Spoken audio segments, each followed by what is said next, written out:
Now, I have up right now 24 reasons why WWE star Chris Benoit was murdered.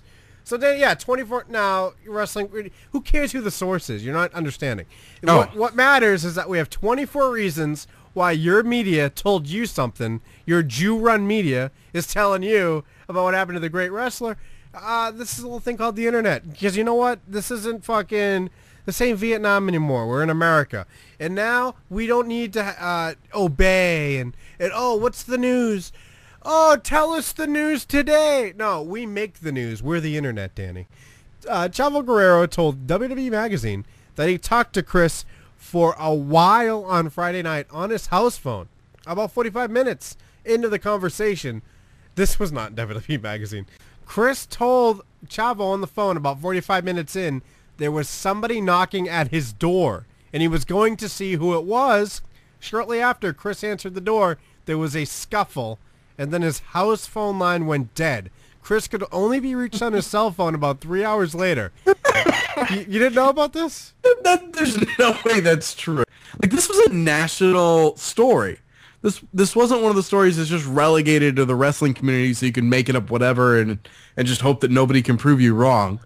Like, that was a national story. That's something that people would have picked up on. Well, I'm glad that you understand the significance of it.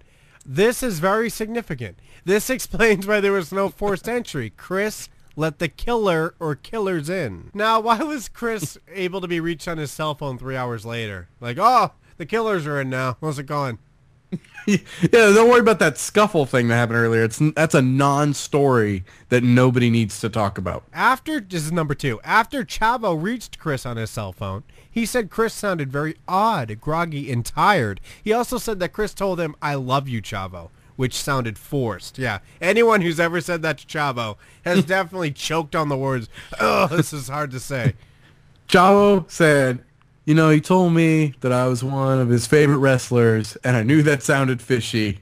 There was something suspicious about that. When Chris called in and told them that Nancy and Daniel were sick, he did not sound like himself. Oh, Daddy, hey, where's the line you're walking on? Because you're going exactly where they want you to. I can't believe we're only 3 reasons into 24 of these. Number 4, Chris was not hanging from the weight machine. He was laying on the floor underneath the machine, and that's can't be right.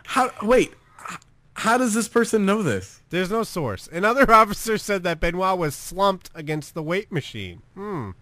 I don't think I've ever read that before. It's not on Wikipedia. Oh, by the way, Danny, did you know anyone can write stuff on there? Yeah, keep using that. I'm using this forum. Number 5, there was a white cloth wrapped around Chris's neck. If he was so suicidal, why would he care if his neck was bruised? So the medical examiner says that Chris Benoit died on Saturday. Oh, what? I didn't know that. The text messages were sent on Sunday. Chris was already... This can't be right? I mean, everyone knows... I know that Daniel's dead on... No, who's dead first? Nancy's dead on Friday. Daniel's dead on Saturday. Chris on Sunday. Where does this fuck hear he's dead on Saturday? Right, so...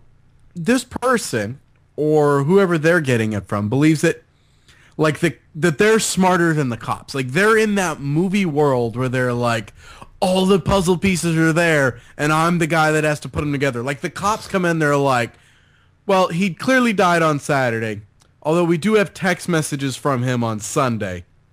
I don't know. Let's just say it was a suicide on Saturday. Like, you don't think the cops see this stuff? Like, they can't figure it out, but you're the fucking master genius that sees the clues that nobody else is seeing. Danny, I'm really doing some investigating myself using Google. Now, from what I can see here is that Benoit's dying on Saturday. The only sources are message boards and True TV forums. The steroids found in Chris's house were not in his body, Danny. That's number 7. I don't know what that means. Number 8, if Chris had murdered his family... Then why did he need to text people about it? Everybody was dead. Nobody would hear him talking, so why text? Calling would have been easier. Yeah, but it's the point of the text message. He didn't text to, like, have a chat conversation. He texted so that people would come find the bodies. Oh my God! Hey, why don't you put a ticker underneath you and a big city background and wear a suit and put on a wig, you fag? You sound like every talking head that has a... Hey, where's your teleprompter? It's not under here. It's not under here. Chris's body was badly decomposed. About the same as Nancy's. This shows he died sooner than Sunday. Now you're getting me upset. Like I'm angry about a murder that happened like was this 4 or 5 years ago now? I'm glad because I'm sick of you getting the watered down version that makes you feel good. This should anger you. This is one of those things that I almost guarantee you a wrestling fan came up with, and they just put together made up facts because wrestling fans hate that their hero, internet wrestling fans hate that their hero has been tarnished in this light. They don't understand why Chris Benoit isn't in the next WWE wrestling game. Wait, are you trying to tell me that there weren't 10 empty beer cans and an empty bottle of wine besides Chris's body? He tested negative for alcohol, by the way. I'm not trying to tell you any of that because I've never heard of that before. Oh, well, apparently you've never been to David Icks Forum or the True TV Forum. I can honestly say I've never been to either of those. The toxology confirmed that Chris had hydrocodone. I don't care about that. Chris's father said that Chris called him on Father's Day and told him that he wished he could spend more time with his family, Danny. That doesn't prove anything. Oh, well, it just means it's second-degree murder. Nancy's Benoit's death was posted on the internet 14 hours before her body was found. No, it wasn't. Actually, it was on Wikipedia. You never heard about that? But Wikipedia's not anything. Well, when they traced it back, it went to Connecticut. I'm not in on any of this. You ever hear of that place? I have. Well, all right then. Is that a real thing, though? Danny, it is. If you go on Wikipedia, they even mention that. I've heard it, but I feel like that it's just an urban legend. Oh, it's weird that the whole WWE locker room knew she was dead before everyone else. How did they know? Well, they all gathered around a computer and posted it on Wikipedia, didn't they? They were all doing a show in Connecticut. Oh, well, guess what? The Benoit family, number 24, listen to this. The Benoit family was murdered the same week that the WWE had a storyline called Who Killed Vince McMahon. So now you have Who Killed the Benoit family. I don't even know that. That's not a thing. I don't even get Stop that. it. So you know what that's alluding to? That's trying to suggest that Vince McMahon and the WWE writers were all in on this. They took out a whole fucking family. Yes. To create a storyline that, by the way, they would never, ever acknowledge again. No, here's what they did. They're like, all right, we have this Vince McMahon's dead storyline. We don't know how to end it. We got to kill Chris. He called out twice. Kevin Sullivan's still alive. Let's kill this fuck. If we just kill a wrestler, we can do a tribute show, and then we can just erase all the storylines that we're doing right now. We can forget about those. We'll come back next week, and we'll pretend like it never happened.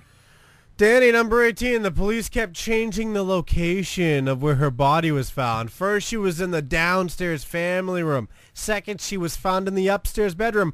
Next thing you know, the house office. Oh, God, Danny. I don't know. Flip-flop, maybe. So first, the wrestlers in the locker room were in on it. Then Vince McMahon and the writers were in on it. And now the police are also in on it. Like, that's a thing that you can get this many people in on it. And nobody knows otherwise, but some guy on a wrestling message board. I'm going to leave you with one more, because I feel like this says You don't need to leave me with any more. Weeks before he died, Chris Benoit's colleague said that Chris began taking alternate routes to and from work and back to his house. By the way, we're forgetting this guy, work is on the road. He doesn't take driving back roads and highways to and from work. He doesn't have my job. I stopped taking the 215. You know why? Kevin Sullivan's after me. Chris and Nancy believe that somebody was following them. Chris's friend. Really, the 10 days he was home a year, there's definitely someone. These steroids are really getting to me, I think. Danny, if you take a shot, I'll stop reading these. Well, that was kind of explained before, that they believe there was a lot of paranoia with Chris, and that stems from the brain trauma. Danny, like that's already a thing. Like, you don't have to say, like, just because some crazy guy was paranoid. I'm pouring right now. Just because some crazy guy was paranoid doesn't mean that it's real. That it's something that you need to validate.